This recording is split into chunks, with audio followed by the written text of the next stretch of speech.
Un tagad tu pats dabū pa muti. Tu bišķi citādāk skaties uz lietām. Runājot par tiem tēviem, ja, un tā tālāk, un mātēm, ja, nu, laikam jau vairāk par tēviem. Ziniet, ir tādi tēvi, kas visu laiku nosoda savu bērnu vai baigi spiež uz viņu.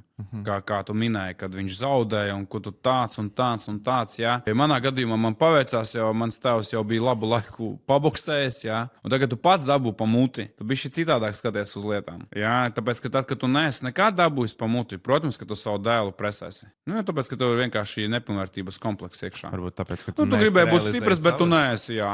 Tu gribi būt stiprs, gribēji būt, bet tu neesi. Īsti pa muti neesi dabūjis, krīzes situācijas nebija. Nu, mans tēvs ir pa muti dabūjis, krīzes situācijas ir bijis, un viņam nebija tādu kompleksu. Nu, vienkārši tas ir bērns, viņš aug. Nu, un tad tur, jā, uz zālē man vajadzēja iet, bet man pašam patika.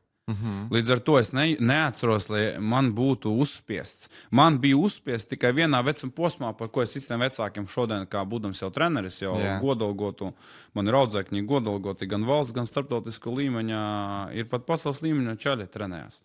Un šodien es kā treneris atgādinu vecākiem, man bija viens posms uz savas pieredzes 13, 14 gadi pusauģu vecumos, kad es reāli negribēju neko. Nespēlēt klavieres, ne treniņu, neko.